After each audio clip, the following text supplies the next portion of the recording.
So, vlogging. Dito yung di sa ating galing to, bale. Dito lang nagpapa-PMS kaso etong kotse niya ay nabaha. So, dumating sa atin to. Kailan ba? A week na to eh. Nantay namin yung ito yung vlog ko, yung charcoal na guys.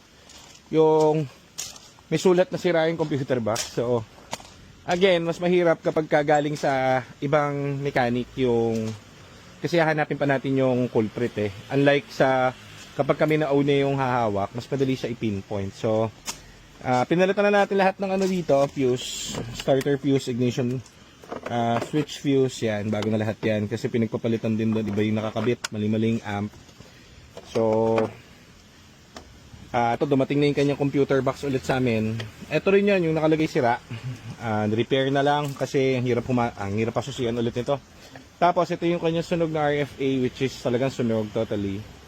Nabaha nabasa ng tubig. Then ito rin yung dito tayo nahirapan kasi nung nagawa to ayaw pa rin mag-start. So ito yung nakakabit sa kanyang BCM. Ang alam ko kasi binalikan ko yung history. Parang ginalaw rin yata itong BCM. So kung ano yung mga ginalaw nung huling gumawa, yun yung mga pinapakialaman natin. So dumating na isa natin BCM, kinabit natin. Clear natin yung mga dapat i-clear dito. Then, sisignan natin ngayon kung mag-i-start na siya. Okay, so, para ma-uwi na ng may-ari. So, yan. Where is the RFA? So, ito na yung RFA natin na bago. Tapos, asa na yung BCM natin. Andun sa ilalim pala. Sige, aman na. Andun naman yung BCM niya na luma. So, yung mga code niya, mga ano lang, putso-putso na lang. Pero ikakabit pa rin yung utility, mga pinagtatanggal dito nun. Kaya mo lang kabit yung mga di ba? So, susiin na natin, pare. Susiin na natin. Asan yung start? Hop! Meron lang display! Amigo! Amigo, meron ng display. Meron na tayong electronics functioning. Hop! One click, pare. One shot, pare. One shot. So, tapon na yung RFA niyan, tapon na rin yung BCM niya. Tapos, ginawa natin paraan yung computer box para hindi na tayo mag-program ng mga panibagong susi kasi gagastos na naman. So, yun lang yung additional natin, yung BCM na pinalitan din. Oo. Hindi na natin mahabol yung BCM niya kasi talagang mahirap nang habulin yun. Hindi namin alam kung ano na yung nagawa dun sa BCM. Kung napalitan na ba yun, kung nasunog ba yun. Sunog yung 3 pin So, definitely, yun, kasama doon sa nabaha. Dinaan yata, hindi ko alam kung kwento nito eh. Hindi ko alam kung dinaan niya sa sa baha. Oo nga, papaano pati. Buuin mo muna tapos dahil working na siya, bali ito kaya natin binablog kasi ang ginawa lang natin dito is buhayin siya. Ngayon, doon sa under niya hindi pa natin alam. So yan, nakailaw yung airbag niya kasi nabasa rin yung module niya rito sa restrain. So ngayon, engine naman mukhang buhay. Ngayon, ang kailangan dito ma-test drive na natin. So, bubuin muna na yung silito yung mga pinagtatbabaklas katulad nitong tawag dito? Steering lock niya pabubuo ko muna. Then, test drive natin. So, shoutout kay sir, buhay na yung kotse. Pasensya na at inantay pa namin ang aming BCM. Wala tayong BCM Ang meron lang tayo yung RFA. Marami tayong available niyan. Ano ba to? Hop.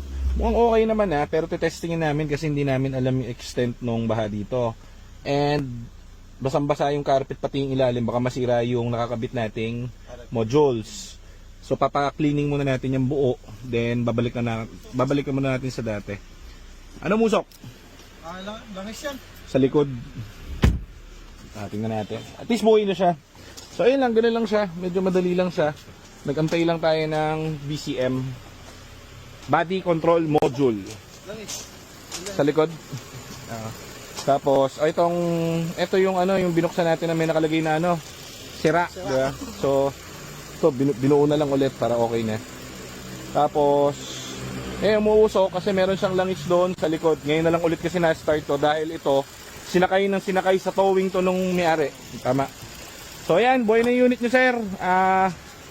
May towing pa So ayan, ganun lang kapag may questions kayo dun sa mga ganyan kayong problem, RFA, nabaha, mga ganyan. Meron tayong mga modules dito available. Mapipinpoint agad natin. Okay, so ayan muna. Tapos paandarin na natin to. Tignan natin kung okay ba yung transmission nito. At hindi natin kasi alam kung gaano kataas yung baha na dinaanan nila. Okay, let's go.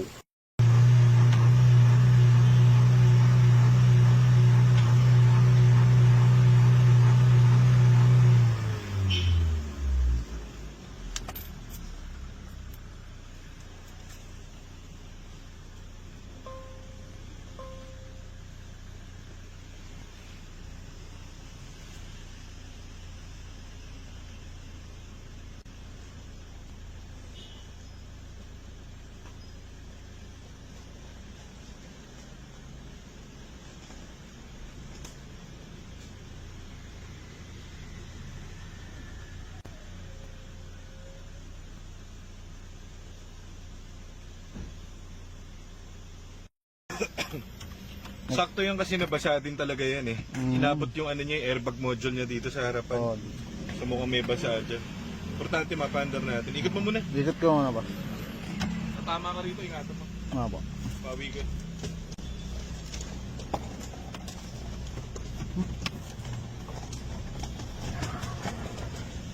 Ganda naman.